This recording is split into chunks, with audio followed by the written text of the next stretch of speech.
This real Unreal Engine 5.5 projectile launches from a platform, follows a gravity-driven arc, bounces off the floor, hits the target wall, then rebounds to the floor and stops. The cyan trail records the actual path sampled from the running actor. In this lesson, we will build a collision route and visual mesh, configure UProjectileMovementComponent, calculate a normalized launch velocity, activate movement, enable gravity and bouncing, respond to OnProjectileBounce. Track explicit states and verify the complete 3-impact sequence with automation, runtime logs, and genuine Unreal frames. The actor has 3 important pieces. A sphere collision component is the root and becomes the component that moves and sweeps through the world. A static mesh component is attached for the visible sphere, but its own collision is disabled. UProjectileMovementComponent owns velocity, gravity integration, collision response, and bounce calculation. Keeping collision separate from rendering makes the movement shape simple and predictable. The visible mesh can change without changing the collision volume. The movement component must point its updated component at the collision root, because that is the object it advances every simulation step. The demo starts at 1150 Unreal units per second. Initial speed and max speed use the same value.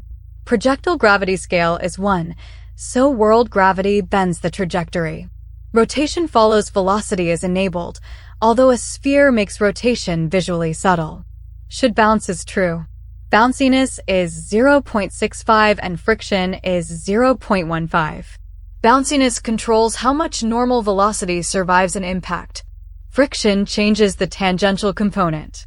These values are not universal tuning constants.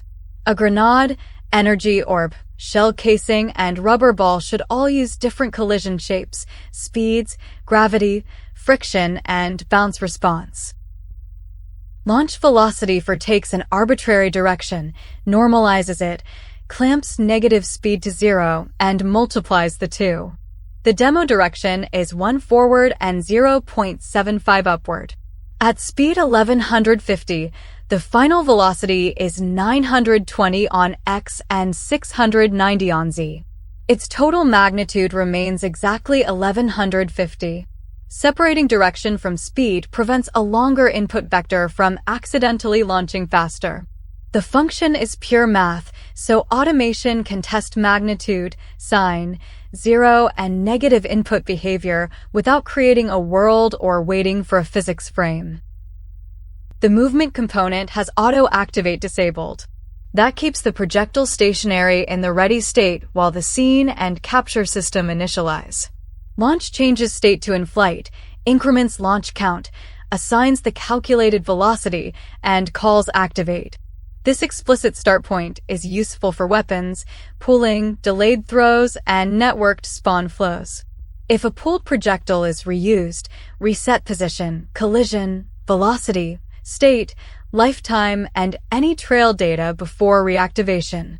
Activation alone does not automatically clean every piece of previous gameplay state. Once active, the projectile movement component updates the collision sphere.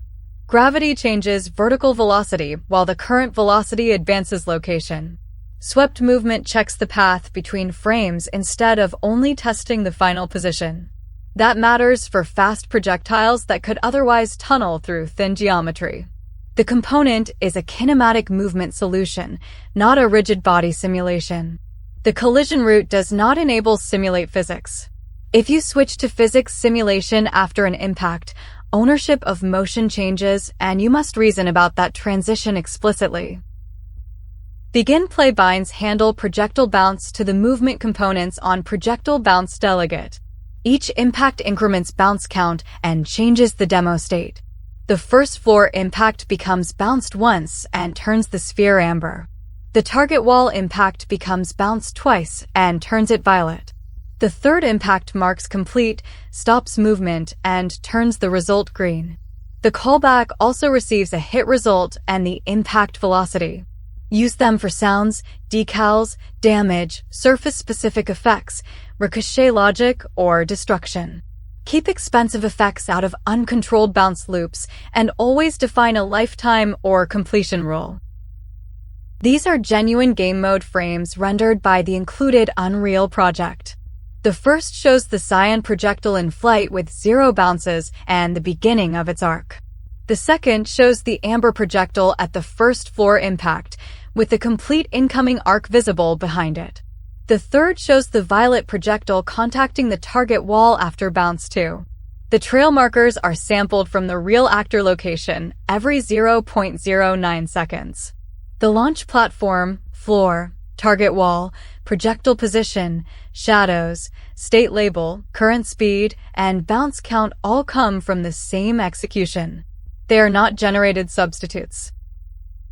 The Unreal automation test passed with 1 success and 0 warnings or failures. It verifies default speed, bounciness, maximum bounce count, launch vector magnitude and direction, negative speed clamping, bounciness clamping, and all 5 state labels. The runtime then proves 1 launch, a floor impact with upward normal, a target wall impact with negative X normal, a final floor impact, 3 native captures, 27 trail points, final speed 0, complete state, and valid true. Pure tests catch configuration math. Runtime evidence catches component setup, collision profiles, map geometry, rendering, and event order. The reusable pattern has 4 steps. Give the projectile a simple collision route. Configure a movement component for the desired speed, gravity, and bounce response. Launch with a normalized direction and explicit activation. React to bounce and stop events with bounded gameplay rules. Add object pooling when spawn frequency justifies it. Add server authority and replication rules for multiplayer. Use prediction only when the gameplay requires it. For grenades, arrows, magic orbs, shells, ricochets, and thrown tools, UProjectileMovementComponent is an AI-friendly C++ foundation that Unreal can compile, run, and verify.